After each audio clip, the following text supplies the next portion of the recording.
Throughout the centuries, our church has revealed saints who lived beyond the bounds of this world. One of them is Saint David the Dendrite, who lived in 6th century AD in Thessaloniki and devoted his entire life to God, dwelling within a tree. For the faithful of Thessaloniki, the memory of Saint David the Dendrite is a light, a sign of God's presence in the heart of the city. We honor him on June 26th. His life is a testament of faith, humility, and miracles, a message still relevant for us today. Around 450 AD, in a region of northern Mesopotamia, one of the most important monastic centers of that era, David was born. There, he encountered God for the first time in an ascetic environment of silence, fasting, prayer, holy fathers, and biblical exemplars. For reasons our source do not fully clarify, he decided to journey to Thessaloniki with the monk Adolas. There, they found refuge in the monastery of Saints Theodore and Mercurius, known as the Koukouliates, named after the monks who wore distinctive hood-like garment over their shoulders. The monastery was located northeast of the Acropolis, near the gate of Apolytikion, known as the Garden of Provatas. From a young age, disregarding praise and worldly glory, David followed the example of Old Testament ascetics, especially Prophet David.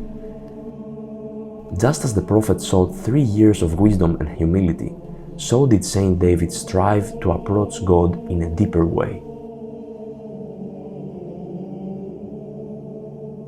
Beneath the vast sky of Thessaloniki, just outside the monastery walls, he found a large, tall tree, likely an almond tree, and climbed high into it.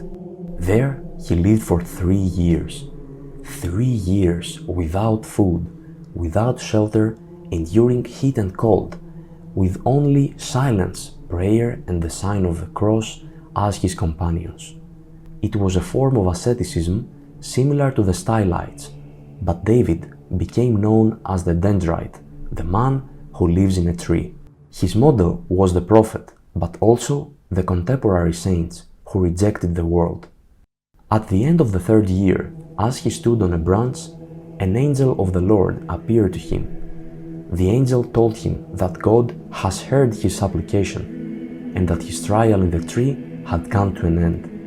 The angel instructed him to descend, build a cell within the monastery, and continue his spiritual life in gratitude.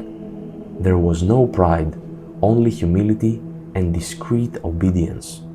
David descended and spoke to his disciples about the vision. They helped him construct his cell. The people of Thessaloniki heard of the man who lived like an angel.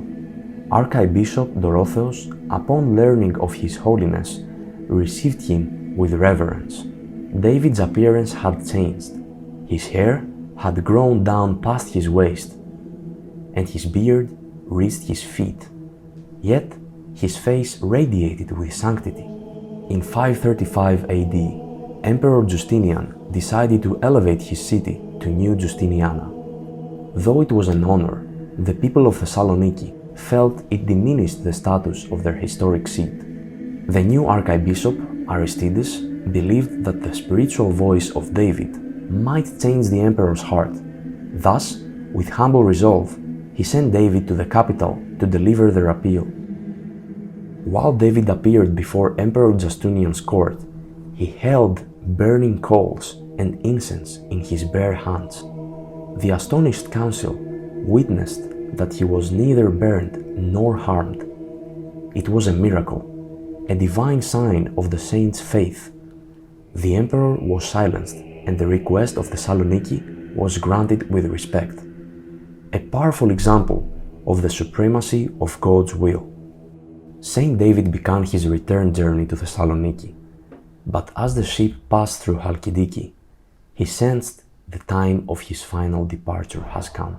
Aboard that ship, he peacefully gave his soul into the hands of God. His holy body was brought to the port of Thessaloniki, and the grand funeral was held by Archbishop Aristides.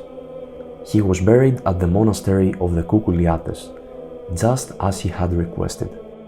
Around the mid-7th century, when an attempt was made to open his tomb and collect his relics, the stone miraculously broke by itself, a sign that the saint did not wish to be disturbed.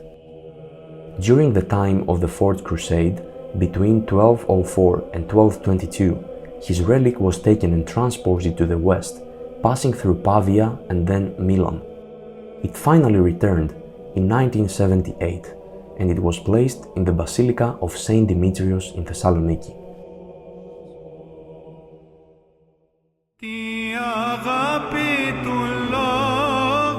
Saint David lived to celebrate divine grace, to show that we can transcend the material and become incarnate angels.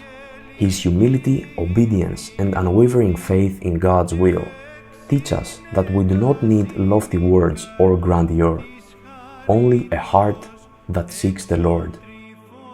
May this living fruit of Thessaloniki remind us that wherever there is an ascetic heart, there is heaven, and wherever there is humility, there is power.